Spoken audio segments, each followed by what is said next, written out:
Channel Win តែសុននិទានរឿងខ្មែរសូមជូនរឿងគំនុំខ្មោចនាងច័ន្ទ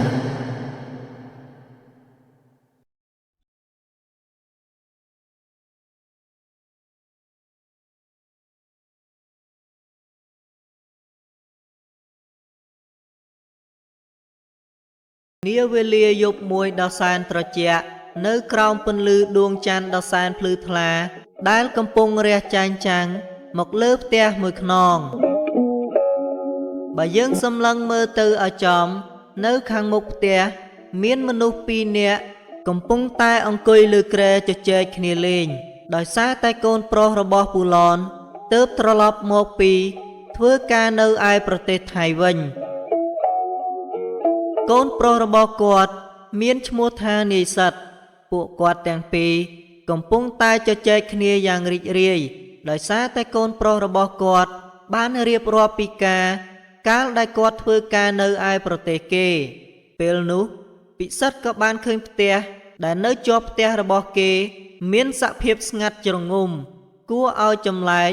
រួចក៏សួរទៅឪពុកថាម៉េចបានផ្ទះបងចេនស្ងាត់ម្លេះខ្ញុំទៅធ្វើការតែប្រហែលឆ្នាំសោះតើគាត់ជាមួយនឹងប្រពន្ធរបស់គាត់លែងនៅផ្ទះនេះទៀតមែនអាចេនវារត់ចោលស្រុកបាត់ទៅហើយមិនដឹងទៅដល់ទីណានោះទេរីឯប្រពន្ធរបស់វាវិញគឺបានស្លាប់ទៅហើយកូនថាម៉េចបងច័ន្ទស្លាប់ម៉េចបានជាគាត់ស្លាប់អញ្ចឹងហើយបងចេនម៉េចបានជាគាត់រត់ចោលស្រុកអញ្ចឹងមានរឿងអីកើតឡើងទៅហើយរឿងនេះគឺវាវែងឆ្ងាយណាស់រឿងអាចេននិងនាងច័ន្ទនេះណានរណាក៏ខ្លាចរអាវាដែរខ្លាចតែប្រាប់ឯងហើយឯងមិនហ៊ាននៅផ្ទះនេះតទៅទៀតនោះទេមើលទៅខ្ញុំមិនខ្លាចទេខ្ញុំធំប៉ិនទៅហើយទៅខ្លាចស្អីខ្មោចនឹងចាំនិយាយឲ្យស្ដាប់ចុះអញ្ចឹងរឿងនេះគឺវាកើតឡើងកាលពីមួយឆ្នាំមុន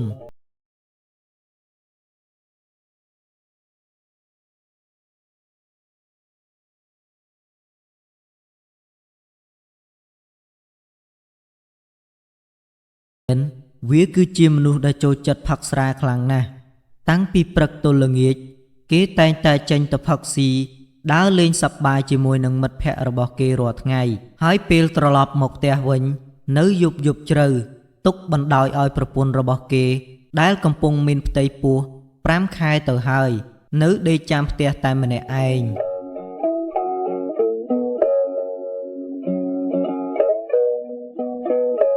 កាលពីពួកគេទើបនឹងរៀបការហើយថ្មីច័ន្ទគេអាចទ្រាំរស់នៅជាមួយនឹងចេនបានតែយូរទៅក៏កាន់តែពិបាកទៅរាល់ថ្ងៃរហូតដល់នាងច័ន្ទទ្រាំលែងបានថ្ងៃមួយចេនក៏បានរៀបចំខ្លួនរៀបនឹងចេញទៅផឹកស៊ីទៅហើយតែនាងច័ន្ទឃើញក៏ខាត់មិនឲ្យគេទៅព្រោះនាងមានផ្ទៃពោះផងពិបាកនឹងធ្វើកិច្ចការងារផ្ទះដូចជាកាប់អុសដាំបាយជាដើមពេលនោះច័ន្ទក៏និយាយទៅកាន់ចេនថាកុំទៅអីបងចេះនៅផ្ទះខ្លះទៅមើលអូនពោះធំអញ្ចឹងពិបាកដងទឹកមកដាំបាយណាបងខ្ញុំខ្លាចតែរអិលជើងដួលមានគ្រោះថ្នាក់ពេលបងមិននៅផ្ទះអញ្ចឹងបងចាត់ទុកថាខ្ញុំសុំចិត្តបងទៅចុះកុំមកខាត់អញដល់ម៉ោងទៅផឹកស៊ីហើយបើរាល់ថ្ងៃនាងឯងធ្វើកើតចុះថ្ងៃនេះមករអិលជើងអីត្រូវនឹងថ្ងៃអញចេញទៅផឹកស៊ីនឹងកុំមករញ៉េរញ៉ៃជាមួយនឹងអញនាងច័ន្ទឮចេននិយាយដូច្នេះគេខូចចិត្តជាខ្លាំងរួចក៏និយាយទៅកាន់ចេនថាបានបងទុកស្រាសំខាន់ជាងប្រពន្ធកូនបងទៅចុះខ្ញុំនឹងចងកឲ្យស្លាប់ទោះរស់ក៏គ្មានន័យដែរបើមានប្តីញៀនស្រាដូចជាបងនេះខ្ញុំខ្មាស់គេណាស់យីគ្រាន់តែរឿងអញទៅផឹកស្រាប៉ុណ្ណឹងចង់កចង់អីក៏ចង់ទៅអញមិនខ្វល់ទេអញទៅផឹកស្រាហើយអញស្រេកណាស់ចេននឹកថាប្រពន្ធគេនិយាយលេងខ្លួនគេក៏មិនខ្វល់រួចក៏ដើរចេញទៅ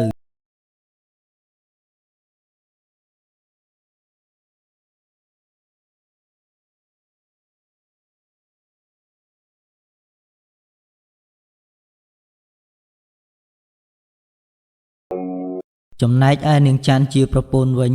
កើតមានគំនុំក្នុងចិត្តយ៉ាងខ្លាំងហើយគេក៏បានយកខ្សែមកចងកជាមួយនឹងធ្នឹមផ្ទះស្លាប់បាត់ទៅ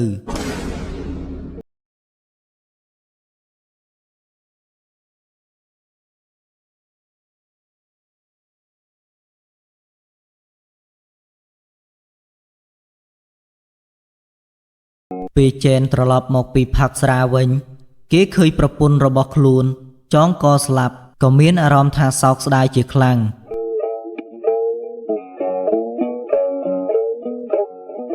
ហើយក៏ស្រែកហៅអ្នកភូមិ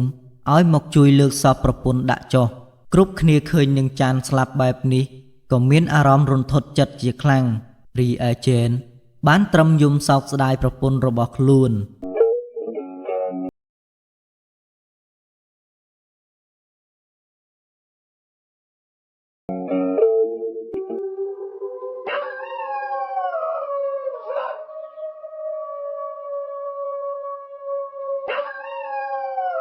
តាំងពីថ្ងៃដែលចាន់គេស្លាប់មកចែនវាមិនហ៊ានមកដីផ្ទះឡើយព្រោះខ្លាចខ្មោចប្រពន្ធរបស់ខ្លួនលុះរំលងបានប្រហែលជាមួយខែទើបវាហ៊ានមកដេកនៅផ្ទះរបស់វាវិញរីឯឆ្កែវាតែងតែលូជារៀងរាល់យប់សូម្បីតែឪក៏ត្រូវខ្មោចនឹងចាន់លងដែរ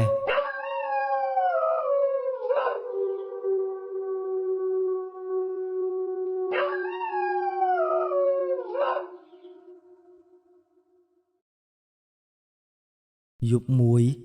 ឪកំពុងតែសម្រាននៅលើផ្ទះតែម្នាក់ឯងពេលនោះស្រាប់តែឆ្កែនៅក្រោមផ្ទះរបស់យើងវាលូឡើងត្រហឹងឪដេកមិនលក់ក៏ក្រោកទៅអោតមើលតាមមាត់ទ្វារកូនដឹងថាឪឃើញអ្វីនោះទេគឺឃើញខ្មោចនាងច័ន្ទវាកំពុងតែសម្លឹងមករកឪទាំងដែលភ្នែករបស់វាលៀនថ្លាសផ្អោងអណ្ដាតក្រហមតេងធ្លាក់សំយ៉ាក់មកក្រោមរីឯសក់របស់វាវិញសំពងគួរឲ្យខ្លាចរួចវាក៏សួរមកឪថាពូឃើញប្តីខ្ញុំទេពូខ្ញុំបាត់មិនឃើញគាត់មកផ្ទះយូរហើយពូតើពូឃើញគាត់ទេអញមិនដឹងនេះទេវើយពេលនោះឪក៏ចូលទៅក្នុងផ្ទះវិញហើយឆ្កែវានាំគ្នារបស់វាលូរហូតទល់ភ្លឺ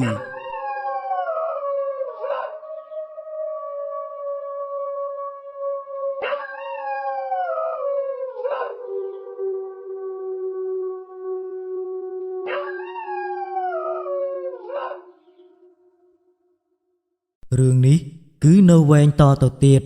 តើឯងចង់ស្ដាប់ទៀតទេសិតហើយបើឯងខ្លាចឪឈប់និយាយហើយបាទឪនិយាយទៀតមកខ្ញុំនឹងខ្លាចទេឪអញ្ចឹងចាំឪនិយាយឲ្យស្ដាប់តទៅទៀតចុះ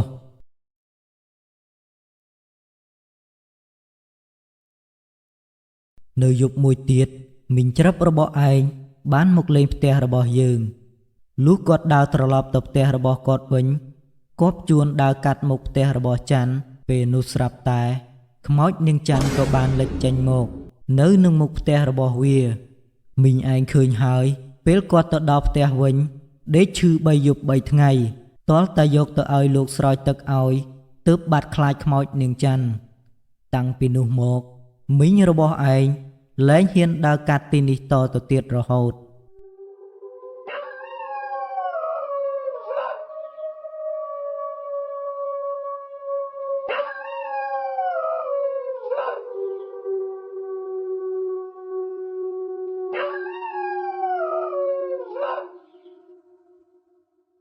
ថ្ងៃមួយអាចេន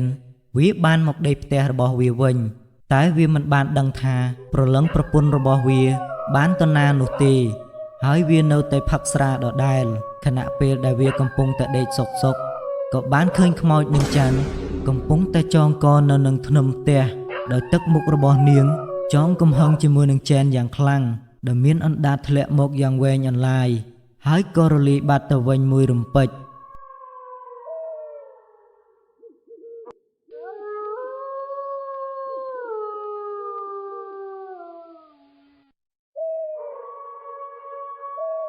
ពីមួយយប់ទៅមួយយប់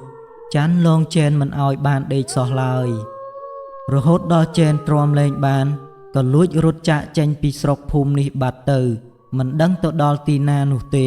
ចំណែកឯប្រលឹងរបស់នាងច័ន្ទវិញឪនិងអ្នកភូមិក៏លែងបានឃើញវាតទៅទៀតដែរ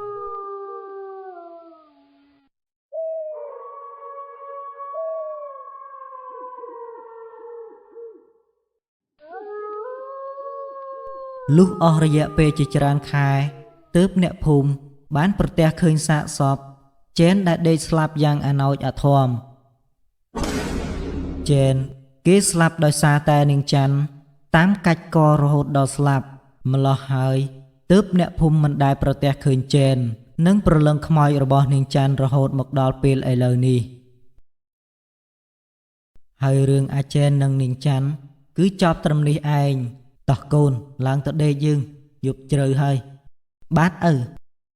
សូមអរគុណប្រិយមិត្តដែលបានទស្សនាសាច់រឿងគំនុំខ្មោចនាងច័ន្ទនេះតាំងពីដើមរហូតដល់ចប់ប្រសិនបើបងប្អូនស្រឡាញ់និងចូលចិត្តវីដេអូនេះសូមជួយចុច like និងជួយចុច Subscribe Channel រួចដាក់សញ្ញាកណ្ដឹងដើម្បីទទួលបានវីដេអូថ្មីៗពី Channel របស់ខ្ញុំបាទផ្ទាល់សូមអរគុណ